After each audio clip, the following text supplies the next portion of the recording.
3, 2, 1.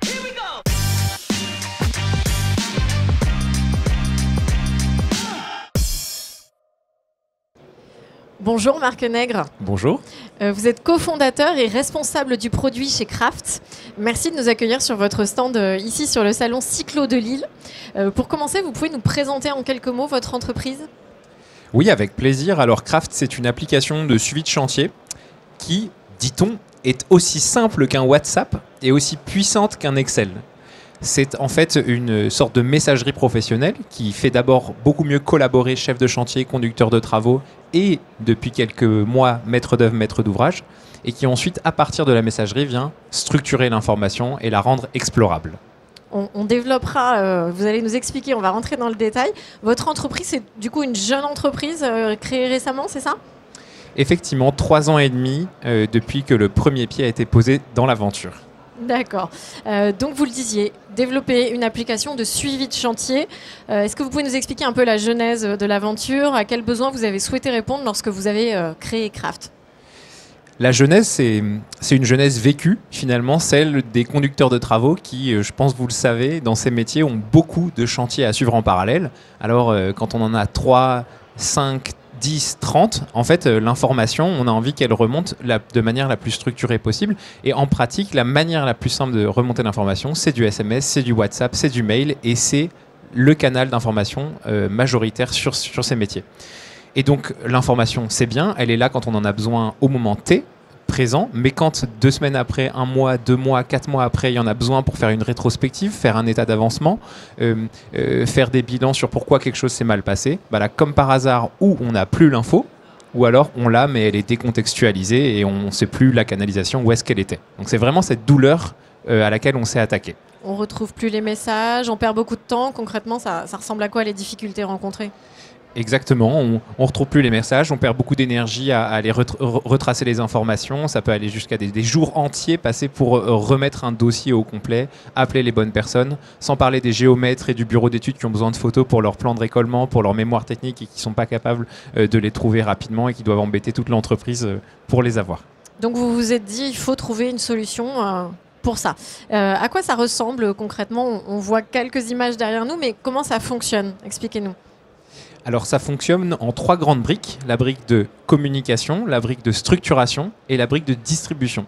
En fait, on est vraiment parti de ce qui marchait sur le terrain. Ce qui marche, c'est du SMS, c'est du WhatsApp, du mail. Donc l'interface, c'est d'abord une interface mobile pour les chefs de chantier qui va vachement ressembler à un WhatsApp. Et c'est parce qu'elle est aussi simple que ça qu'il va y avoir une excellente adhésion terrain et que tout de suite, il y a beaucoup de collaboration entre chefs de chantier et conducteurs de travaux. Prise en main évidente. Hyper simple, vraiment. On dit souvent, si vous êtes capable d'envoyer un SMS, vous êtes capable d'utiliser Craft. Après, l'enjeu, c'est évidemment de ne pas remonter 6 mois de fil de discussion pour retrouver les informations. Donc c'est la deuxième brique, une structuration où on va isoler certains messages qui correspondent à des événements particuliers, par exemple, pour les transformer en rapports structurés avec les bons logos, le bon format, pour que le client soit informé. On va derrière les structurer aussi en base de données pour pouvoir explorer sa conversation de chantier, non plus sous format linéaire chronologique, mais sous format cartographique, sous format de liste, sous format de Kanban, s'il y a du suivi de projet à faire. Bref, sous énormément de formats qui correspondent plus à de la gestion de projet. Et ensuite, la 3e grande brique du produit, c'est celle de distribution, c'est-à-dire envoyer l'info aux bonnes personnes, que ce soit maître d'œuvre, maître d'ouvrage, bureau d'études, géomètre, et au bon logiciel, c'est-à-dire les GED, les SharePoint, les Google Drive et les autres logiciels de suivi de chantier. Donc on imagine que quand on prend, on voit tout de suite, mais est-ce que ça demande beaucoup d'intervention ? Est-ce que tout ça, ça se fait automatiquement ou alors il faut quand même une intervention humaine, entre guillemets ? Oui, très bonne question. Alors la partie structuration, le classement des photos, c'est d'abord pour l'instant une action manuelle. Alors ce qui est intéressant, c'est que ça t'adapte à le caractère digital des chefs de chantier. Si le chef de chantier il est très digital, au moment d'envoyer l'information et de la remonter à son conducteur, il peut tout à fait la structurer. Et là, on est sur une expérience assez classique de formulaire. Mais s'il ne l'est pas, il peut juste envoyer la photo et ensuite la photo sera classée et mise dans la base de données. Et c'est aussi ça ce qui est très intéressant. Et après, le geste de classement, c'est un glisser-déposer très simple, rendu plus facile par notre interface et qui permet vraiment de ne pas perdre les habitudes qui étaient celles d'avant. Peut-être que demain, ça se passera autrement, ce classement, sur certains cas d'usage spécifiques. Et dans ces cas-là, les entreprises développeront eux-mêmes leurs applications. Mais pour l'instant, c'est comme ça, et manuel, et c'est un très bon début. Et ça marche déjà bien comme ça. Pour les clients qui font appel à Craft, quelle est concrètement sur le terrain la valeur ajoutée? On sent ce que vous allez nous répondre, mais voilà, dans le travail au quotidien, ça change quoi?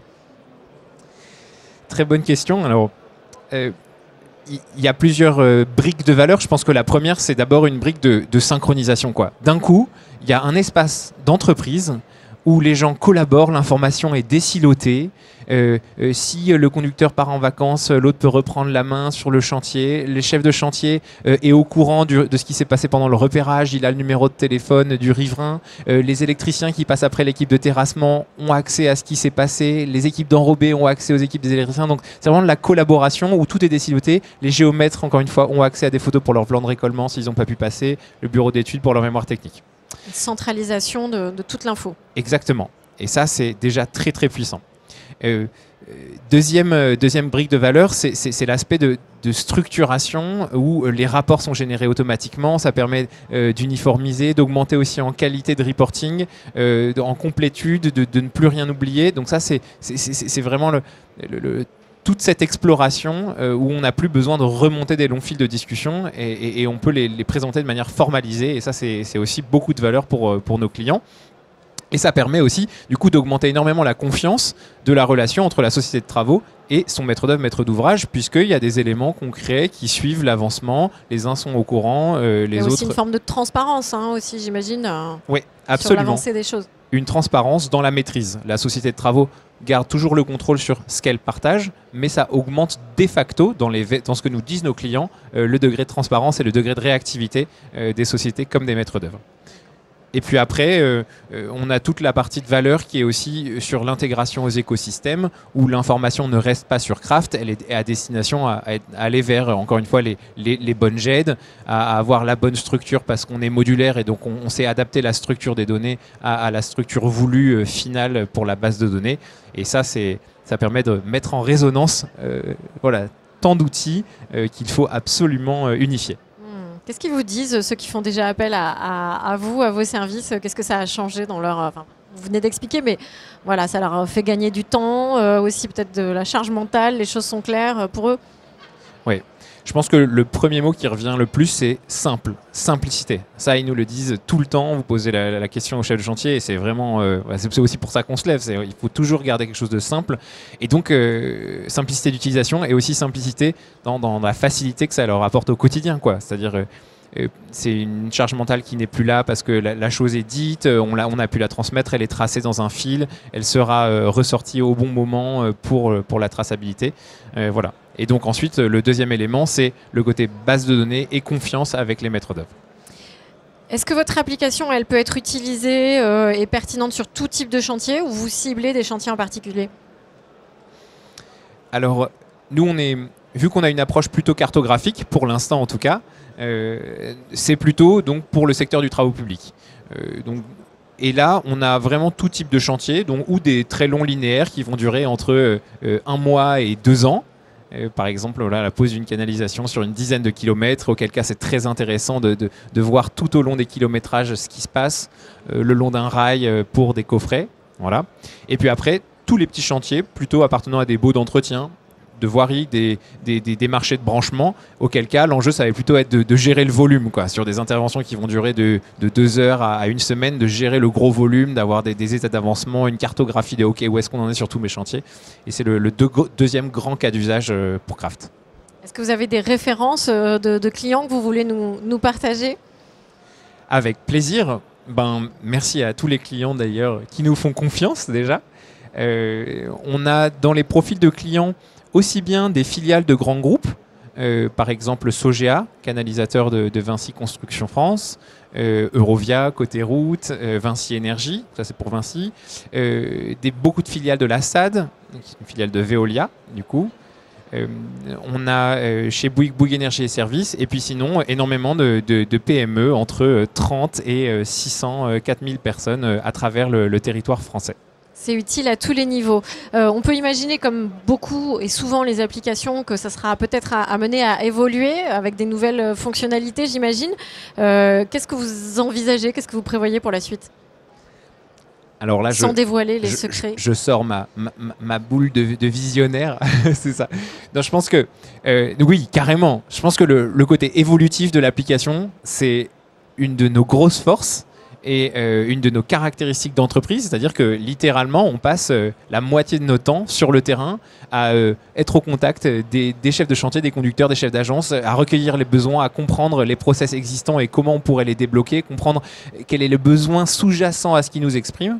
Et donc, chaque mois, on sort des nouvelles fonctionnalités. La localisation, la géolocalisation des photos date d'il y a maintenant 8 mois. La modularité des objets, donc la manière de structurer date de cet été. Là, dernièrement, on a fait une énorme amélioration aussi de l'expérience d'annotation de la photo. Voilà. Donc, tout évolue.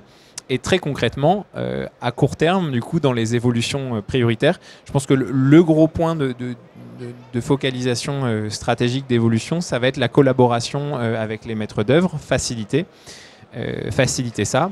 Ensuite, la gestion des chantiers, de se savoir où est-ce qu'ils sont en termes de visualisation. Donc encore des nouvelles visualisations qui vont sortir sur nos chantiers. Et puis la partie d'intégration à l'écosystème, où ça, on a une longue liste d'intégration à continuer à exécuter. Et encore plein de perspectives. Et un atout, et on le comprend bien dans ce que vous dites tout récemment, c'est aussi la proximité. On sent que c'est une, entre guillemets, petite structure à taille humaine et il y a des visages derrière l'application. C'est pas un gros logiciel lointain, quoi. Ouais, carrément. Franchement, c'est la valeur numéro 1, terrain.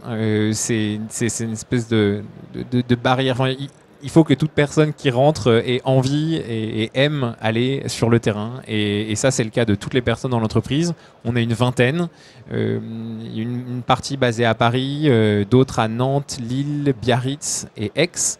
Et donc à chaque fois qu'on lance une période pilote, on vient former avec le sourire, des chouquettes, une énergie d'enfer. Et ça compte vraiment, quoi. Ça compte vraiment parce que du coup, on a quelqu'un à qui on peut parler des soucis, on aide à régler des trucs aussi concrets que des paramétrages de smartphone et en même temps après, une fois que ça roule, quoi. Et c'est beau de voir cet accompagnement et nous, c'est notre plaisir au quotidien. Sans ça, on serait beaucoup moins heureux chez Craft. Et on voit l'état d'esprit qui règne chez vous. Merci beaucoup, Marc Nègre, pour cette présentation de votre application de suivi de chantier Craft. Et à bientôt sur le Salon Cyclo. Avec plaisir. Merci beaucoup. Au revoir.